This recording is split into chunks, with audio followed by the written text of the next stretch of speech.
There's no question with this 5-seating capacity is fantastic off-roader. Its standout with styling and handwork performance are legendary. This amazing truck with 33-inch stars can ride as well as inclement weather. Extremely comfortable to drive and surprisingly smooth to ride. And also it builds with superior quality. Once again, your Kuya Elmer here from Kuya Elmer Retreat. For today's episode, we will showcase the one and only unit here in the market. Ladies and gentlemen, our 2009 Hammer H3 manual transmission. I've been waiting my whole life for just one rock, and all I needed was just one rock. Can you say that you don't give a rock? On myself, stupid bike, I'm back again. All I wanted was just one rock. One tiny little innocent rock. When I feel like I'm shot out of luck. On myself, stupid bike, I'm back again. Why do you like playing around with my another scope on reality? I can feel it all start slipping. I think I'm breaking down. Why do you like playing around with my neuroscope on reality? I can feel it all start slipping away. See, but I don't get it. Don't you think maybe we can put it on credit? Don't you think I can take it, jump on, I don't let it.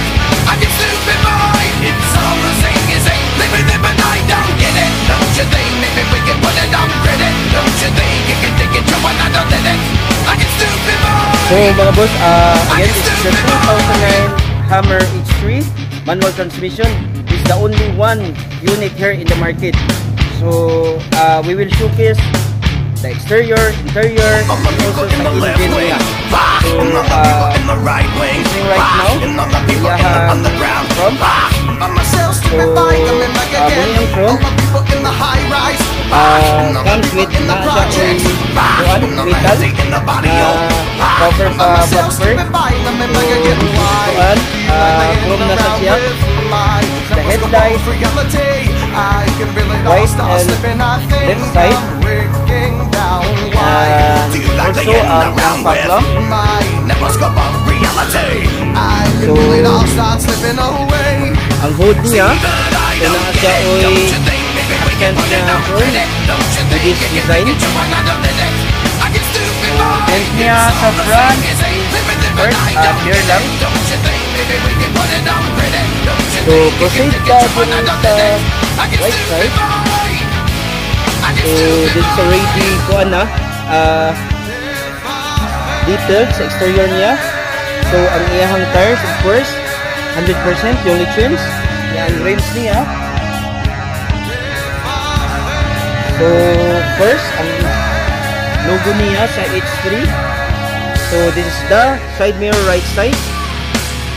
So this is the 2 doors.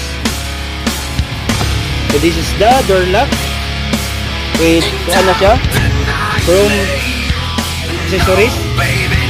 So this is the second door here. So proceed ka din sa likod right side. Ano siya. And then proceed ka din sa likod. This is the tail light. Nana siya oy cover nga chrome cover nga to protect sa mga bangga-bangga or sagi-sagi para bigyan ma-igo ang tail light. So diri ano siya chrome side. So ang spare tire of course diri nga area. So this is the slip board here. So ang likod niya is naka-pre-tent na with wiper here. So of course ang door lock niya sa likod ano siya. So proceed tayo here sa left side. So first exterior is 100% hinog rigid kayo. Then let's proceed sa interior niya. So mga boss, this is the interior niya. So as we can see, super kayo ka hinog, limpyo. Of course ang iyahang legroom spacious are good. So muni ang iyahang buttons niya for the power window. Then of course ang iyahang power mirror. So muni siya. So diri this is the steering wheel H3.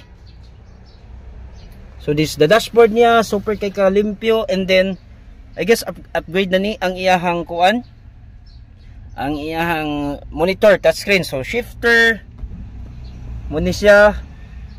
So it's a 5-speed manual 4x4. So muna ang iyahang ceiling. So limpyo gid kaayo. So super kalimpyo kay atong ceiling, and then of course ang iyahang original nga seats. So this is the front seat and back seat. So original na gyud. Very well maintained. Limpyo gid kayo. Check na to ang second door here. So of course with damating na rubber, so limpyo gid kaayo. So spacious agad kayo ato ang passenger corner. So ang iyahang back portion sa iyahang kuan driver's seats is nana siya covered diri. Of course naka kuan na siya, naka plastic na. So this is the kuan na sad ang likod nga portion. So of course foldable na gid iyang chairs. So muni ang iyang likod. So interior mga boss, super kayo ka limpyo gyud. Okay. So let's proceed sa engine, of course. So right now mga boss, under na sa atong idol. So sound check kumbaga. Alright, one click of course. So pagpa-under, siga ang iyahang headlight with LED. So alright mga boss, so nag-under na ni karon. As we can see, this is already detailed ng engine. So of course hilo marigid kaayo. Again, this is a 4x4 power. So it's a new battery with NPAC coolants, oil, engine oils, of course, new Lechon's oil. So sa hood cover niya, of course, naka-hydraulic na siya. So it's easy to close and open. So again mga boss, nag-under na ni pero hilom rigid kayo ang iyang inandaran. Smooth rigid kayo. Right? So again mga boss, this is the lowest in the market, and of course this is the only one unit here in the market. So this is applicable for financing and P for as low as 40,000 for 3 years, and of course with and avail the low interest rate for financing. So thank you mga boss.